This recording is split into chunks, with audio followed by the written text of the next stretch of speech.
Good evening, everyone. Good to see you after a long time as Achal is on a short vacation break. So I am the moderator for today webinar. It is 7:30 p.m. So we're gonna wait for around 4 to 5 minutes to have other attendees because today is a working day. So let everyone join and we can start the webinar. Hope you had a great day today and you can introduce yourself in the chat box in the meanwhile so that you people can get to know other attendees. You can share in your LinkedIn IDs also so you get a chance for networking.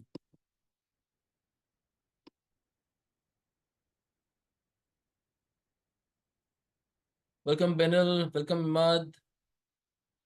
In this, we have a Mentimeter also. You guys can uh, copy the link, join the Mentimeter, and there's a code for Mentimeter. So the speaker for today has introduced this one. If you have any questions, you can paste it in the Mentimeter, and she can answer at the end of the session.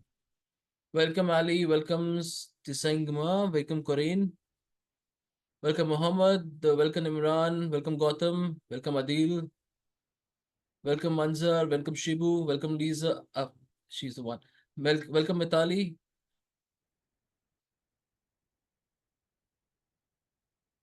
So we have people joining from Dubai, Abu Dhabi, Fujairah.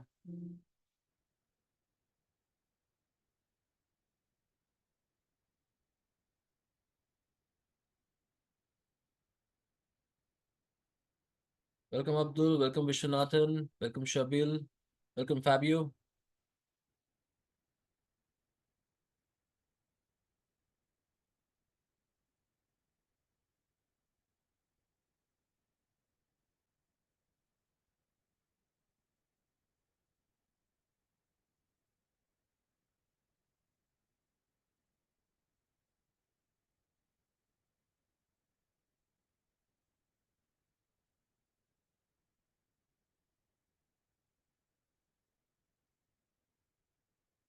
So we have Mohammed Faizul from Bangladesh. Welcome, Faizul.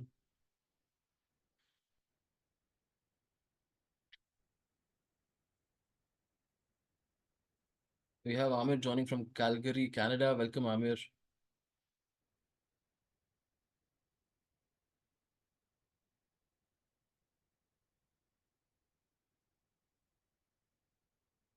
So we have people joining from different time zone. We have Shakil from UK. Welcome.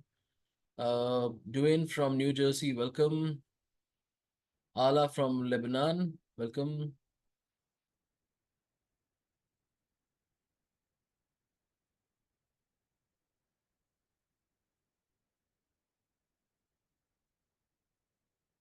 So till now we have 115 attendees. Welcome everyone.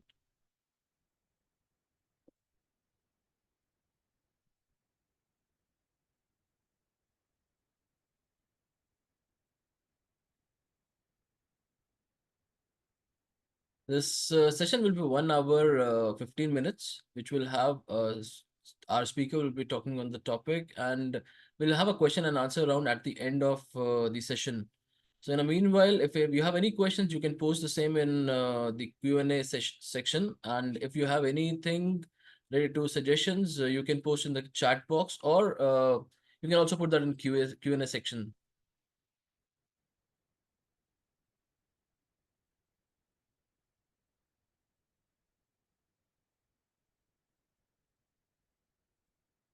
Yeah, Adil, the session will be recorded. You can see the same session on our YouTube channel, PMI UAE.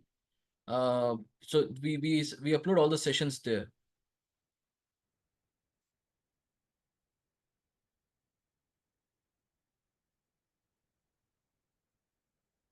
Okay, good evening, everyone.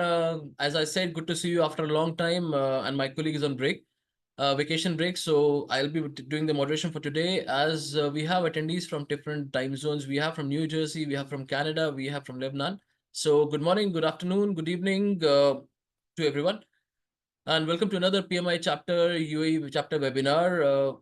We are so excited to have you joining us today. Today we'll be exploring today's topic is achieving circularity through collaboration. And my name is Ankur Arora, and I'll be the host for today along with my colleague Amir. behind the camera. So before we begin, a big thanks to you and as distinguished speaker for joining us today. This webinar has two PDUs which you'll be getting in your account, and make sure you have, once you register for the webinar, you have must have registered through your this PMI registration ID. You can post your question and answers once again I'm repeating in the question and answer section so that it will be easier for us to identify them. And you can post your LinkedIn IDs or any suggestions in the chat box.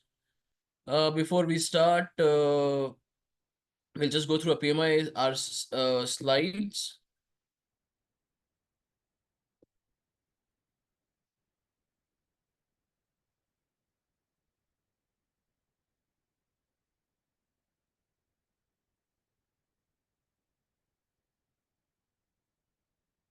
PMI was founded in 1969 by a group of project managers, and even after 50 years, we are the source and resource for all the things in project management. We are one of the largest professional association in the world. We sponsor and publish research, thoughts, leadership, and knowledge content. We also offers training, accreditation, and communities. And PMI is like a globally recognized standard and credential. Our chapter vision: empower and influence individuals with the innovative project economy principles to turn the ideas into the reality.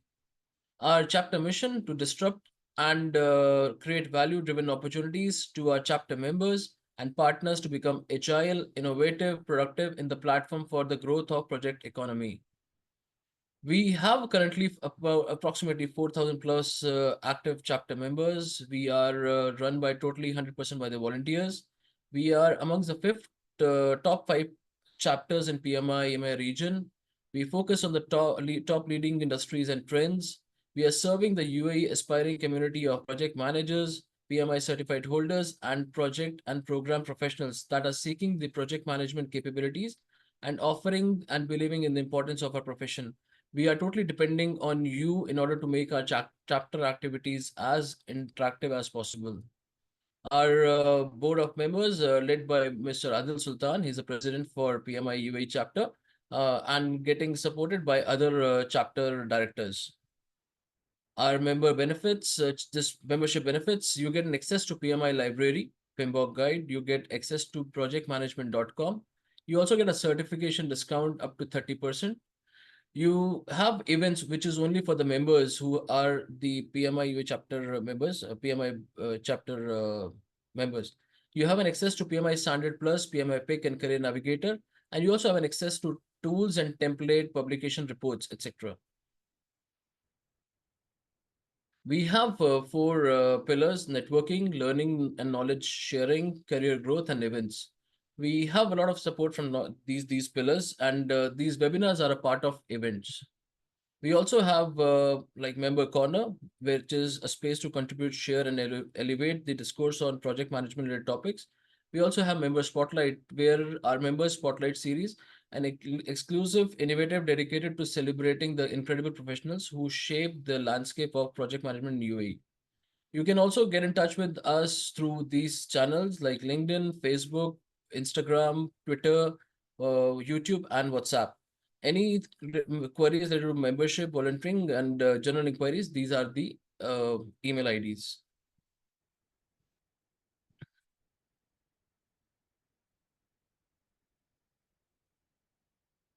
So coming back to our distinguished speaker, just a brief introduction about her.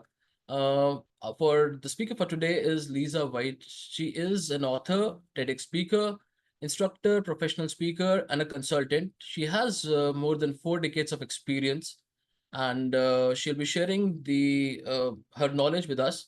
She helps leader create successful work strategies that enhance cultural and employee engagement, resulting in the workplace. She has a different techniques, tools, which helps and increase the speed, lower the cost, and dramatically increase the objectivity and usability of data for strategy, investment, and decision making. She has also facilitated conversation and listening sessions to encourage employee-driven innovations that has led to positive changes for the business, people, and the planet. She is passionate about innovation, collaboration, inclusion, diversity, sustainability, and her healthy workplace change. She is also an award-winning book writer, which she received in 2022, and her book is Work Better, Save the Planet. You can find this book on Amazon. So we'll not take much of time of yours, and we'll hand over the stage to Lisa. Over to you, Lisa. Thank you so much. I am so happy to be here and delighted to see so many joining. So thanks again for this invitation. I'm going to share my screen and we are going to jump right in. And somebody had asked about Mentimeter and why do we have that? Why do we have that here? And I'll explain that. Let me get my screen to show up. There we go. So what I use is this tool called Mentimeter.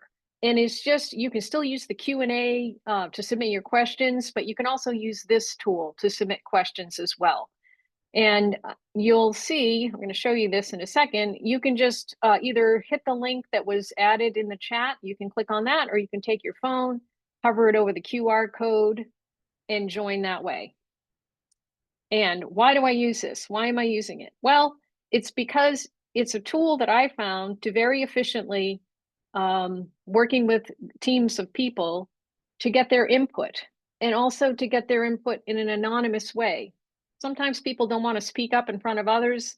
They want to ask a question and they don't want people to know that they asked it, which I'm okay with.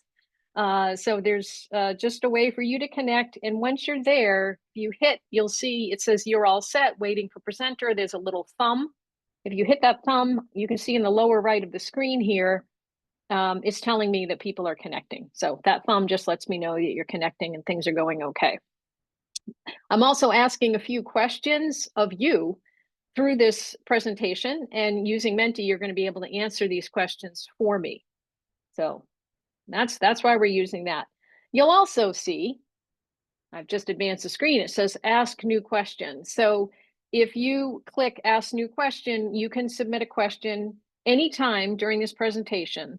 You can submit questions. I won't answer them until the end, but feel free to ask a question that might occur to you as we're moving through the session.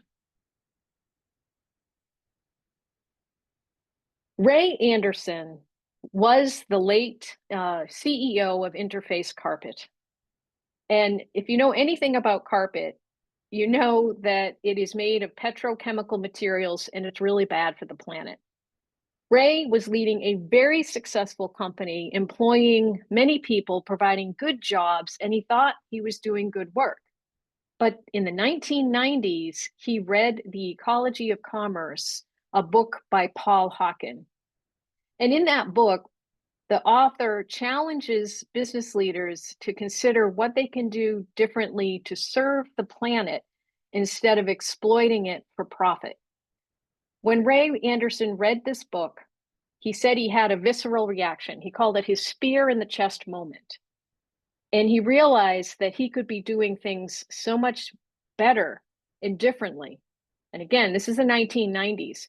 So this epiphany for Ray caused him to create one of the world's very first sustainably minded companies. And he went on to save Interface $450 million and also to reduce their carbon footprint by 82%.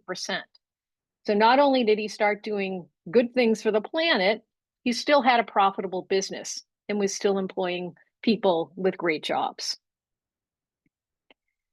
When I read about Ray's story, I reflected on the work that I do. And it was just shared, I've been doing this work for 40 years. And the amount of negative impact that my work has done, because what I do is work in the building industry, construction and commercial buildings, helping leaders create workplaces that allow their employees to be productive. And it creates a huge amount of waste.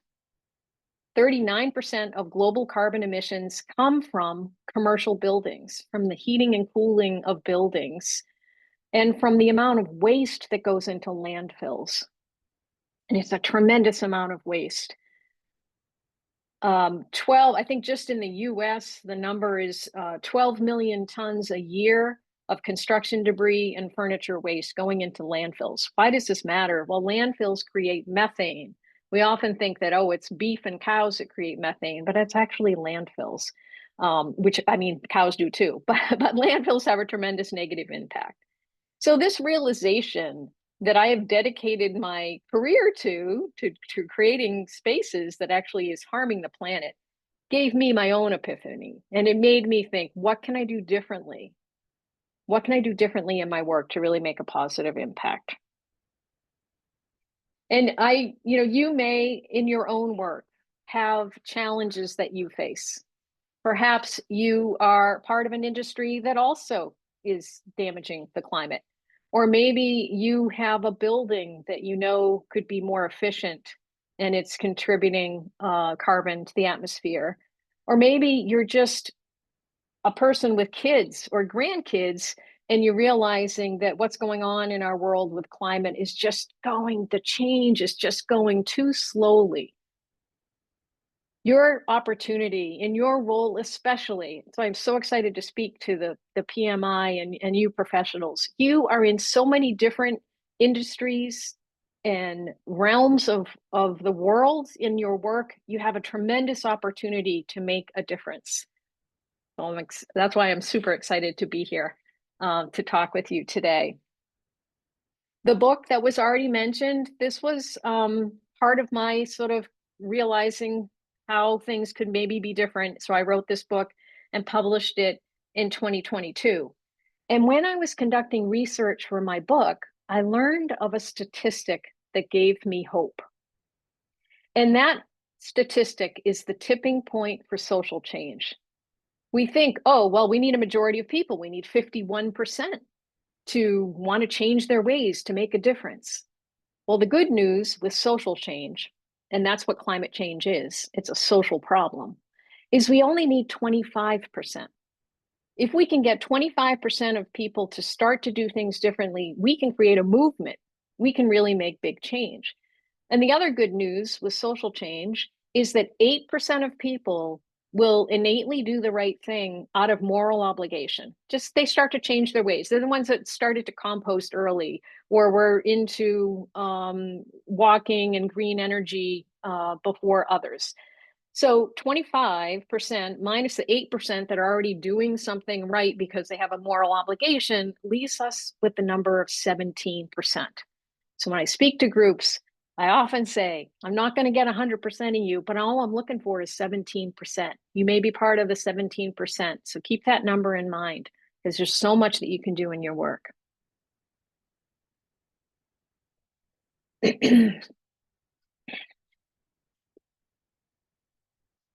So as I mentioned, in your roles, I believe you have an outsized opportunity to make change.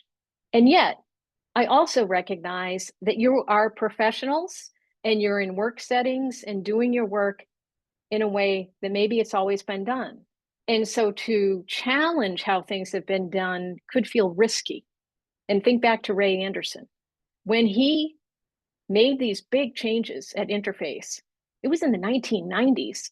People weren't talking about climate change in the 1990s. I remember, I was there. So people questioned him. Senior leaders, employees, they doubted him. And you can feel that way too. It might feel risky to challenge how things are done.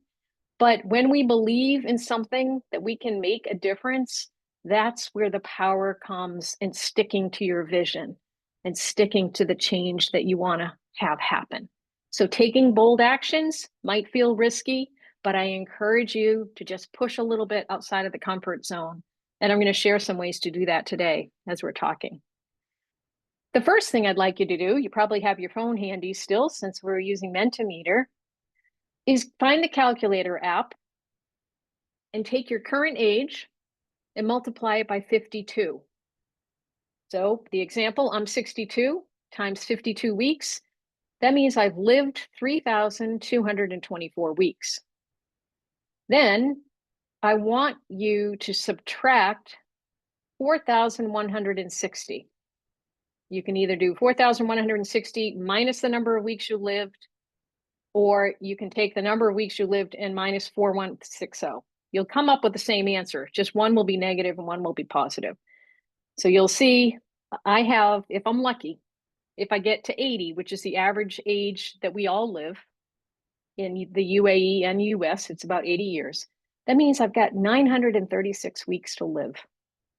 936. I'm 3/4 of the way through my life. So just take note of that number. There's something about this exercise when we think about our life in weeks lived and weeks left versus years that can hit you in a way. What do I want to do with those weeks I've got left? So hopefully that math worked for you. I also expect that you're familiar with the gold iron triangle, not the golden triangle, the iron triangle. We're always trying to balance scope, cost, and time, and something suffers, right? Something suffers in this triangle of trying to get projects done successfully. So what I want to share with you today is a way to maybe reconsider those components in the work that you do.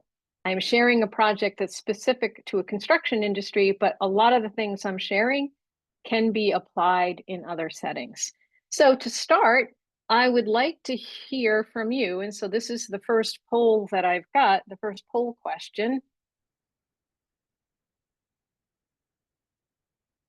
What are your greatest challenges when managing projects that have sustainable elements in them?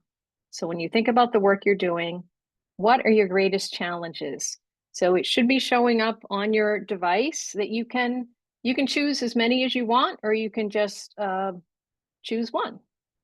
So I'll give you a few seconds. We've only got a couple of responses, got 4 responses, and I'll give you a few seconds. This is why Menti is super helpful. You don't have to download anything. I should have said all you have to do is scan that QR code and you'll be able to access this poll question.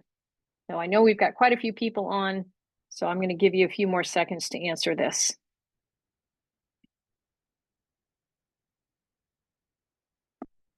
Great. So we've got, you'll see in that lower right, we've had 25 responses. Again, why do I use Mentimeter? I love it because it is efficient. If I were to ask a room full of people this question, it would take a long time to get the answers. And it's also anonymous. You can say what's on your mind and share with others. Why does that matter? Again, in the workplace, when you're trying to do things differently, it can be uncomfortable. So sometimes having that opportunity to not have to be available is good. All right, so we've got an amazing variety. It's all across the board. Budget and project team members having differing priorities are almost tied there. We have staying, I'm just going to move that out of the way. We've got staying with project parameters, the scope, and staying on schedule. Often challenges as well. Okay, thank you for taking the time to answer that. I've got one other question for you here. No right or wrong. It's just giving me a sense of your knowledge of environmental and sustainable aspects of work. Have you worked on a LEED certified project? LEED is leadership in energy efficiency and design. Do you understand the 3 principles of the circular economy? And have you used the circular economy principles on a project? So it just helps me understand the level of knowledge in the room or in the webinar. Give you a few more seconds. So we've had, we're up to 30. See, we can get 10 more in and then I'll move on. And even if you didn't get to answer the question, if I move on, you should still be able to answer it when I move the slides forward. So up to 38. Okay, so great. You've got some experience with LEED, a little bit with the circular economy. And this is why another reason I like Mentimeter, I should say, I'm not selling Mentimeter. I don't make anything from promoting it, but this is why I love the tool.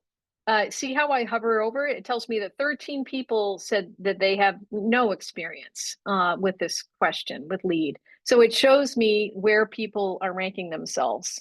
And yet we have 10 people that have worked on LEED. So again, it's just a great tool that you can use in your work when you're working. I know you're always working with teams of people. You can use this tool when you're having conversations in meetings and with teams of people. So thank you for taking the time to answer that question for me. So I'm going to share with you today the 7 tenets from my book, the 7 PLLANET tenets. I spelled planet with 2 L's. It's not a typo, But this is what I'm going to share with you today. We're only going to go deep into one of them, into the A, ask, but I want you to have an understanding of what these are. And as I'm sharing, maybe think about how these could be used in your day-to-day work. How could these be used in your day-to-day work? So we've got purpose, language, less, ask, net zero, equity, and time. And ask is the one I'm going to go deep on, but I'm going to tell you what I mean by each of these right now. Purpose. And I believe this in all aspects of our life, even if you think about your own career, to understand what is my purpose? What am I trying to achieve? So clarifying purpose for yourself is really important, and clarifying the purpose of this initiative that you're undertaking for your project. So clarify the purpose before embarking on a transformation or a change to create a touchstone for successful decision-making and communication. And you'll see in the case study I share how we did this, how we kept coming back to purpose as we had to make decisions on that project. There are two exercises in my book, the letter to your future self and the headline exercise. And that letter to your future self, I actually use on all my project teams. I ask the project team, it's personal, they don't have to share the letter with anybody, but to date the letter at the end, what they expect the end of the project timeline to be. A lot of my projects run 1 to 2 years. So I'll ask the project team, write a letter to yourself, dated 1 year in the future when we think the project will end, and tell yourself everything that happened to make this project successful. And how do you feel? So it's just a letter for yourself. You write it, you tuck it away, and then a year from now, or whatever date you put on it, you open up the letter and read it. What that does is just allows us to sort of put in place this positive intention of what we hope for this project. The headline exercise is another one that's in my book. It's great for teams to do, and it's explained in detail there. But two great ways to think about purpose and intention. Language. So language is, we know in our work, right? I've got jargon, I've got letters in my work that we all banty about, and not everybody knows what they are. So it's really important that the team come together and agree what our language is, what the terminology is, and what the meanings of those words are. And again, especially with maybe environmental change, maybe we're introducing words that not everybody is familiar with. So taking a moment to create sort of your own little dictionary, your lexicon. These are the words we're using, this is what they mean. And making sure that everybody knows those words and uses them within the project to be successful. So many, many aspects of language. So I'm not just talking about what language you speak, like Arabic or English or French, but the actual words we use. Less. Less is my second L. I've believed in less my whole life. And what I mean by that is we tend, and again, I'm just going to speak from a US perspective here. US, we tend to have excess. We tend to be a very consumer heavy society, but often we could use way less, whether it's space, equipment, technology, meetings. Who couldn't use less meetings? So this idea of less is really comes down to questioning assumptions. What can we do differently to use less? Just a mindset. It's a mindset. And then ask. And again, I'm going to go more depth with ask today, but ask is being really intentional about inviting the people around us into a conversation in a very inclusive way, in a very inclusive way. And it's thinking, well, who's not in the room that maybe should be in the room? And what are some of the conversations we should be having? It's important that, especially in change, that we are inclusive, because often change happens to those that are left out of these conversations. So in letting them in the conversation early on in an intentional way can help build agreement and movement toward accepting the final change. And definitely, if I were to call you or send you a direct message, say, hey, really love your input on this. We'd miss you if you're there, but would love for you to attend. You're more likely to attend than if you get a mass email that says, this is mandatory, everybody needs to show up. You're going to be, no, I don't want to. So a personal ask, a personal outreach is more effective than a blanket email. Net zero all about carbon, right? So there's many different aspects. There's LEED, there's many green certification programs. There is now regulation in some countries to start to help us get better at this. But just beginning with understanding where your own organization is at, just doing some sort of audit to understand your footprint and how things are done is a good place to begin. And understanding what you might want to measure and do differently. Again, I'm not going to get into that a lot today. And then equity, and this is making sure that those that are usually not included are included. Understanding who's not in the room, recognizing there are people even today that try to hide disabilities. They cannot feel like they can be fully who they are in the workplace. We've all got different things we're dealing with. So just being inclusive and intentional in how we do this work. Again, another reason why I like Mentimeter for people who are introverts or don't want to speak up. And time. Now, remember, I wrote my book in 2022. We were right in the middle of the pandemic. But for me, it was an awakening of this is the time. This is the time for us to take what we've learned through the pandemic and that we're continuing to learn to start to do things differently. And again, reminding yourself why you want to do this work and why you might want to do it differently, referring back to your letter to your future self. So it can mean stepping outside of your comfort zone and being courageous, but it can be really impactful. So those are the 7 tenets. And I just want to make sure I'm staying on top of what I want to cover for you today. And what I realized when I started doing work with the circular economy, so in 2023 or 23, I think, I became certified as a circular economy specialist. So on top of the other work that I've done, my first degree was interior architecture, and then I got a master's in organization and management, and now I'm working on my doctorate in change, all around workplace and change. And over the course of my evolution as a person, I've evolved my approach. And so more recently is when I got really interested in the circular economy and what that means and what that can do, again, for the last quarter of my life, if I'm lucky, if I get another 936 weeks, this is the change I want to be a part of. So the circular economy is really all around us. And the difference is the linear economy, which is what many of us are used to. We take things from the earth, we extract resources, we manufacture or make something, it goes out into the marketplace, and at the end of its life, it goes into a landfill. Anything that goes into a landfill, as we know, creates methane. So recycling is a little bit better because we're trying to make things stay out of the landfill, but even with recycling, they eventually go to the landfill. Circular economy, on the other hand, we never let it hit the earth. It's used, it's reused, it's remanufactured, and it's kept in circulation forever. Hard to do, right? But I've got a few examples that I'm going to share with you. These are the 3 circular economy principles. This is from the work of the Ellen MacArthur Foundation. So a lot of great information there if you want to explore further. And what do I mean by being everywhere? Well, here are 3 really practical examples.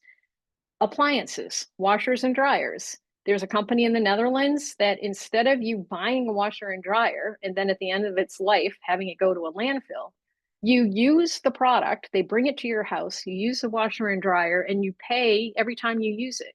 You're not renting it or leasing it, and you don't own it, and they also service it. And at the end of its life, or when you're going to move or you want to upgrade, they come and they take that machine back. And they have made those machines to be incredibly well made, well manufactured. They can redeploy them for other people to use, or they can pull them all apart and refabricate a new machine. Nothing goes to the landfill. That's appliance as a service. Lighting as a service is another example. This is the airport in Amsterdam. You can imagine the millions of meters of light fixtures in this building. Again, at the end of their life, they would typically go to a landfill, but not in this case because the airport is paying for the use of the light. And at the end of its life, it goes back to Signify, which is a division of Philips Lighting. They pull it all apart, remanufacture, redeploy, or somehow get those fixtures such that they will never go to a landfill. And the last example is this beautiful stadium that was created out of all of the parts of the old stadium. So they used 98% of the demo material was either recycled or reused into the creation of this stadium on the right. That saved a lot from going to the landfill, as you can imagine. Hey. I have provided at the end of this presentation, and you're going to get all the slides, of course, the case study, a full case study that I wrote about this project that I'm going to share with you. So I encourage you to download that when you get a moment if you want to learn more. But I'm going to just share highlights of this project for the last little bit of our conversation together. This is an environmental engineering company, Woodard and Curran. They're focused on water and environmental projects. So the environment was really important to them. It's how I got the project. They had learned of my book and they really wanted to focus on environmental aspects for their new workplace. 30-year-old company, 1,300 employees, and they have 27 locations across the United States. Their biggest office was in Portland, Maine, where they had 220 employees. So again, I'm just going to talk to you a little bit about ask. Of the 7 tenets that we used on this project, I'm going to focus a little bit on how ask informed it. Because I think of all of them, ask is one that I think is almost universal for any industry or any type of work that we do. It was a big team of people. There were 17 of us, plus there were 8 to 10 change champions internal to the client. So I was the one that, well, I am not PMI. I should be, but I think it's a great another certification I should add to achieve. My sister is, she's an IT professional. But we had a huge team. We had construction, architecture, design, furniture, IT, lighting, just a tremendous team of people. And it was over 18 months that we worked on this project from the beginning of design all the way through to move in. And how did I use ask? Well, with these leaders, again, remember, environment was really important to them. And there was a brand new CEO. She had only been there 1 year. So in the history of the company, she was the first female CEO. And she had just taken the company through a strategic plan process. Environmental aspects were super important to her and her leadership team. So one of the things I did is I brought the leadership team together, and these were questions I asked them. Just to think about, what would you tell your friends about our organization specific to climate change and the planet? Are we a leader or a follower? Are we a risk taker? How will this space bear witness to the whole company? What message are we sending? And so the leaders reflected, talked to each other, and these were some of their answers. We're leaders in environmental stewardship and within our communities, investing in a sustainable future for the world, our company, and our people. We're a company that lives its mission and has leadership and a headquarters that demonstrates that commitment. When the leaders came together early in the project and set this tone and this intention for what they wanted to achieve, this gave other members of the project team, especially those who might have been lower hierarchically within the organization, courage to challenge conventional practices, courage to question the status quo. It's a very important conversation to have.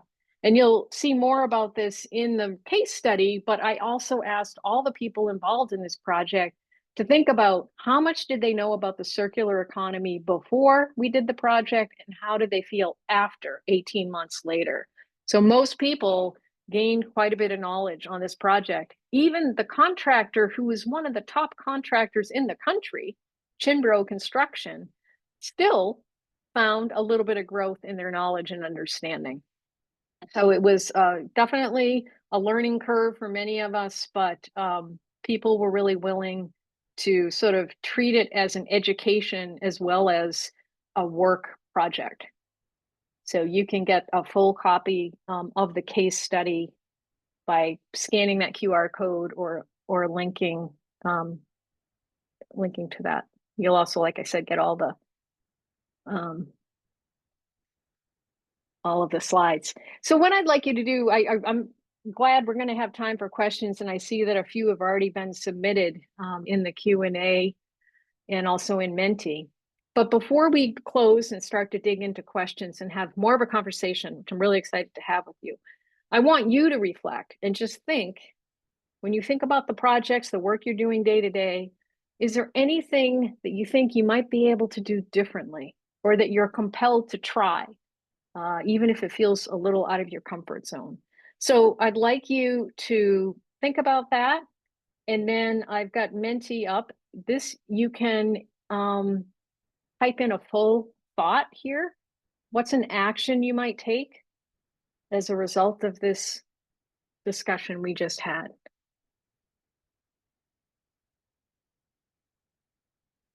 I'll give you a few minutes, or not a few, but let's get a couple thoughts going. And nothing is too small. More specific, the better, though, because real change happens when we start to write down and commit to something. And if any of you have taken up running or started to go to the gym or are eating differently, you know the importance of commitment. You can think about, you can sit on the couch and think about, oh, I should be doing this, but it's only when I actually get off the couch and do it and commit that the real change happens. I'll give you a few seconds to answer that one.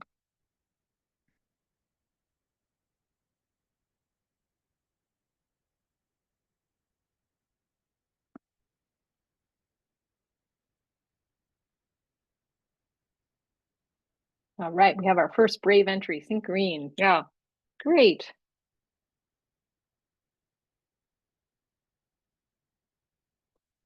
Awesome. So we've got think green. I was thinking Kermit the Frog. Think about think green, read about the carbon capture, and how to participate. You know, it's really interesting because a lot of organizations have a initiative around sustainability, and yet sometimes that initiative is what we call greenwashing. It looks great on paper, but what are they actually doing? So the more you learn about pragmatic ways to measure, the more you can then sort of question aspects or think about ways that things could be done in a more efficient way.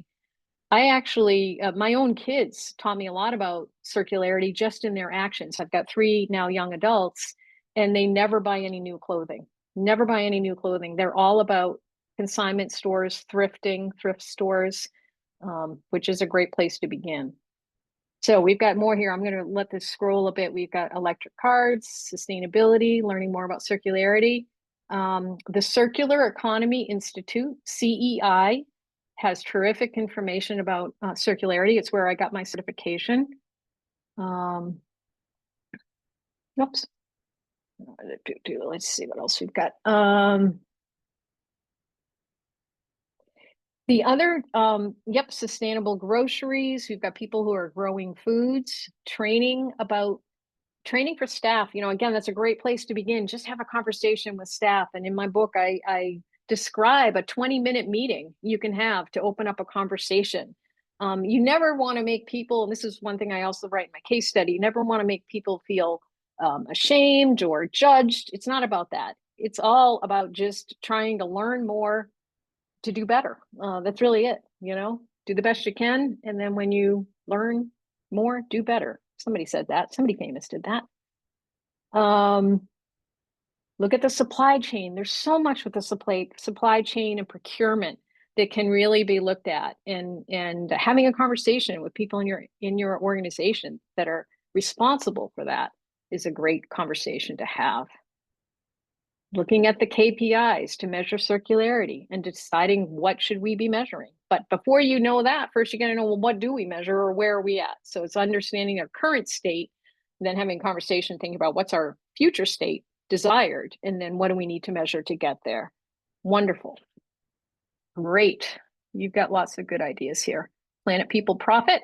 Yep. Yep. And that's the thing that I realize, that it can feel really overwhelming if it's just one person. You're like, what can I do? This is huge. But it's really conversations and listening, and together we can make change. We really can. It's Margaret Mead said, never question the impact of a small group, because essentially that's the only thing that has changed the world, is a small group of people. So thank you for taking a moment to share that. This is a quote from one of my favorite books by Oliver Burkeman, Meditations for Mortals. The other one that he wrote is 4,000 Weeks, Time Management for Mortals. And that's where that calculation came from. That was the first time I did that, looking at my life in weeks. 4,000 weeks is roughly 80 years. So coming up against your limitations and figuring out how to answer them or respond is precisely what makes a life meaningful.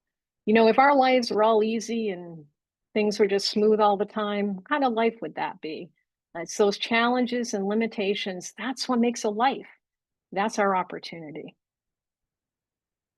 So we're going to do Q&A, and I'm going to pull up, I'm sure there's some there in the chat, but I am also going to pull up a few here. I'm just going to answer them as they're here. So the first one, as an expert, when you initiate this kind of global initiatives, what kind of challenges? One of the biggest challenges that is faced is that conversation and having leadership buy-in. I shared with that case study with Woodard and Curran. If we did not have that CEO and the leadership team saying, this is important, we really want to make change, it would have been much harder. However, that said, in any team or any group, if you're the leader of a team within your organization, you can introduce this conversation and start to get a group of people saying, yeah, this is something we want to try to do, make a change. We want to do something differently. So it's that conversation and that vision. And in my book, the first tenet is purpose, that P. So getting super clear on purpose. What are we trying to achieve? That's a very important conversation to have. All right, all answers are relevant. Oh, okay. That was on the question I asked in the Mentimeter. Okay, great. Yep, planet, you got it. Blue marble. Yeah, great point. So somebody commented, this is the point that most of the senior C-suite members rely on email instead of talking. And changing them is beyond my level. So how do we change this culture? Oh my God, what a great question. So yes, and I think there's too much reliance on mass emails and just this like town halls. We just tell people what they need to know, but there's no listening. There's no, change is a two-way thing. Just telling somebody to change, that's just communication. That's one way. We need to hear what people are feeling and seeing. It's a two-way thing. So it may feel like it's beyond your level, but what you can do is begin with a conversation of your peers or people in your organization that you think are interested in making change. Begin with a conversation there with them. And you can organically start to spread more of a desire. Eventually, I bet you will get the ear of the right senior leader that is willing and interested in doing something differently. And I will tell you this, the senior leader who usually is most tuned in is the one with grandchildren. When those people in their organization start to think about their grandchildren and the impact of the earth and climate change for their grandchildren's future, they tend to pay more attention. That's what happened to Ray Anderson, the CEO of Interface. He was a grandfather when it really started to click with him, as well as reading Paul Hawken's book. And go greener. And yet we have to be careful with that because, like I said, there's something called greenwashing. Got to make sure it's really an authentic thing. I mean, one of the really sad and eye-opening things for me to learn is this effort for recycling. We think we're doing the right thing, and yet when you see the amount of plastics that are still going into landfills or the ocean, so it behooves us to just get better educated about what's actually going on and what are some things that are authentically making a difference. And avoiding waste from our own plate. Food waste is absolutely a huge part of agriculture and thinking about circularity. Frame circular economy principles as a way to improve efficiency, reduce costs, and enhance sustainability. That helps to get the conversation started. Absolutely, absolutely, it does. Oh, we got a few more. How to change the mindset of the investor to think about planet and then profit first. Okay, so this is another place, and I should pull up the data on this, but there is data that shows that certain companies with authentic sustainable efforts actually can be very profitable, if not more profitable. Shareholders in public companies, it can make a difference. So, and this is why circular economy is also a little bit challenging. It's that word economy. Our economy globally is pretty much based on the linear economy. It's always been about more, growth, right? So circularity is different in that it is an economy. We can't just change certain things. We've got to imagine down the road in the manufacturing cycle or in the use of something. What do we, whoops, set my timer. What do we need to do differently? What do we need to do differently? So yeah, investing and studying that is super important. Private-public partnership, kind of cross-functional. Let's see, this is a private, public, and partnership initiative, kind of cross-functional. It's a bit tricky to have mission shared. I think you're right. It can be tricky. And yet I would also say that there's this opportunity. You can tell I really believe in community and conversation coming together. There is an opportunity to pull people together to have a conversation about what are we trying to achieve and what might we be willing to do differently. It's not easy. I'm not saying it's easy, but I'm saying it can be a conversation that's worth spending effort on. So it's a great point. How to implement a sustainable policies in construction industry seriously.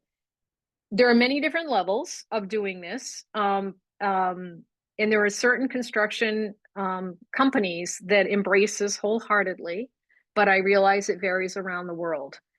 There are places, though, that you could look at policies around procurement, around waste on a construction site, that you can write into a contract. If this is important to you, you can write these things into a contract with the general contractor or the construction manager.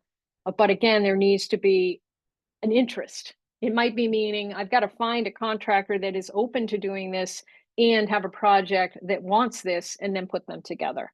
So it can be done. It can be done. It's not, I'm never saying it's easy though.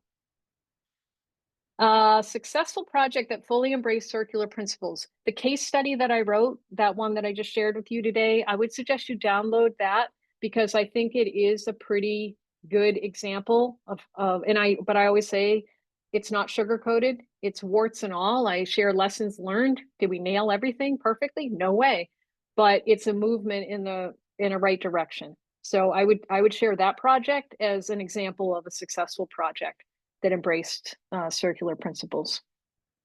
It's about, I think that case study is maybe 20 pages long, but there's pictures and images, so it's not super boring. Reducing waste will take much more time to create difference when compared to focusing on recycling and reusing. Yes. Oh, yes, I agree with you. There is a company, a bank in Prague, I think, that they actually took one of their existing buildings and they completely pulled it apart and made piles of all the different, ceiling tiles, flooring, studs. And then they figured out what they could reuse in another building rather than letting it go to the landfill. This is an example. There wasn't regulation that required it. It was an organization that said, this is important and we want to do this. So you're right. It does take a lot to reduce waste and considering what we need to do to keep reusing. Again, especially with an industry or a world based on more and having more. So, all right, I think we're getting to the end of our time here. The skills should project managers develop? I think a lot of it has to do around facilitation of conversation. You've already got all the skills to manage a project well, but that question about are all the stakeholders in the project management aligned on what we believe is an important thing to do is a very important conversation to have at the beginning, at the very beginning of a project. So so these are just the key takeaways I wanted to make sure that you had. The tipping point for social change. We're lucky we live 4,160 weeks. Ask is a really important tenet to pay attention to. The fact that in circular, there is no waste. It always stays in circulation. The 3 principles of the circular economy. And as I said, in the lessons learned of that case study, if you are able to read that, the importance of linking the organizational vision to the initiative, onboarding the entire team early, using consistent messaging and language, not being judgmental, keeping a sense of humor, and being persistent. Those are all things that helped us be successful. So you'll get the PDF to connect on all this, but I'm going to stop sharing because I know we've got questions in the Q&A as well.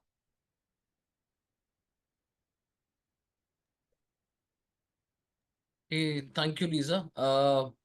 I think Q&A, people have already asked the questions in your Mentimeter. Is Okay. audience have any questions? They can post in Q&A section. Only one question there. There is one question only: what God will do for 4160 weeks? I don't know. I hope he'll keep me alive. So we got one question from Ajita. What would be the Okay. cost of sticking to cost of a circular economy? Okay, could you say that again for me, please? Okay, yeah. So what would be the cost of sticking to the cost of circular economy? Okay, cost of the circular economy.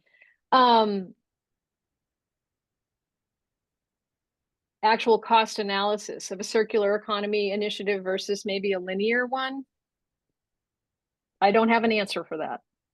I will say that if we're successful in reusing a lot of components, it will save a lot of money. So for the case study I shared, the building had many carpet tiles that were not going to get used. So we didn't have to buy new carpet for that client. We were able to use carpet that was already on site that had never been used. So when you can do that, furniture is another example. A lot of furniture can be reused. You don't need to purchase new. So there's definitely savings that way. We can find things to reuse. But does it take a little more time? Yeah, it can take a little more time. So that's where we have to figure out where the trade-off is. Do we have the time to do that? You know, can we take the time? So yeah, I can't give you a basic amount or a percentage to say, oh, you'll save 20%, it will cost 10% more. I don't have any answer like that. But I bet there will be some coming as circularity gets used more in projects. Yeah. Thank you.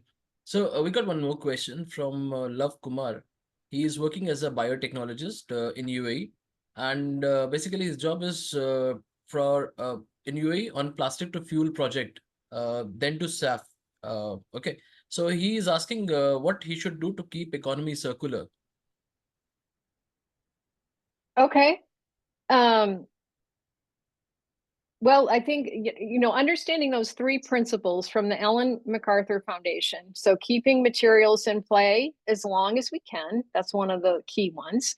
And then the biodiversity. So looking at energy, looking at natural materials, wood, reclaimed wood, looking at other materials that regenerate, biofuel, wind energy. Those are ways that we can start to make efforts towards change. The other thing with the circular economy that's really important to understand is there's no certification. Like you can LEED certify a building or a process. There's Green Globe. There's all these certification processes. Circular economy is really a mindset. It's really thinking about things differently. So it's not a linear, you got to do this, this, this, and this. It's really, we're honestly more in experimental mode. What can we do and then measure it? And are we making a difference? So we're definitely in an earlier phase of thinking about circularity. I don't know if that helped, that answered. Yeah, thank you. This last question: how to get the buy-in from private companies, especially like big giants, for PPP model? How do you get the, so again, it's got to be a conversation with somebody who, if you can, two different ways. Have an organic conversation with smaller teams and start to see if it can bubble up. And find a sponsor or somebody at a senior level that has influence, that gets it and wants to do things differently. So it's sort of at a both and, but you don't expect that you're going to just have a C-suite fully embrace it. I think I was lucky that I had a CEO that was brand new to the company that really wanted to set the tone for doing things differently. That's very fortunate. Not everybody is in that position. So it's a definite both and approach. I also noticed there's a few more questions here that were submitted. I don't know if we have time for those. Do we? Yeah, we do have time. We do have time. We can All right. take questions. Let me just see what other ones were asked, because now I've got 16 in here, and I think I only answered maybe 10 or more. Let's see. I answered that one.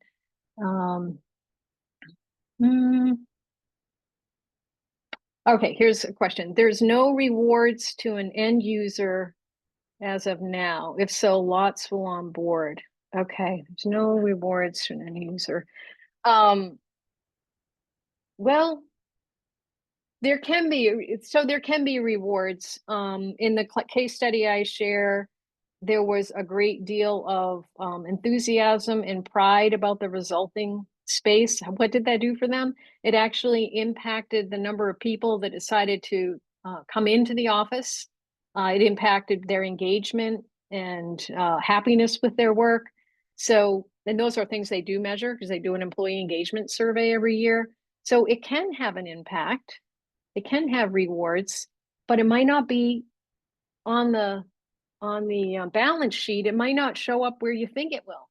It might not be under, as easy to measure. It's not under procurement. It's under employee engagement. Huh. Well, that's interesting. So, it can be rewards, but it might not be where you think they'll be. Yes, somebody asked, would you say regenerative leadership and circular economy are aligned 100%? Regenerative leadership is absolutely the practices of regenerative leadership, which a lot of times now, instead of saying net zero, we're saying net positive or regenerative. So yeah, very much aligned. And you can read more about that. I think you probably could find a great book about it.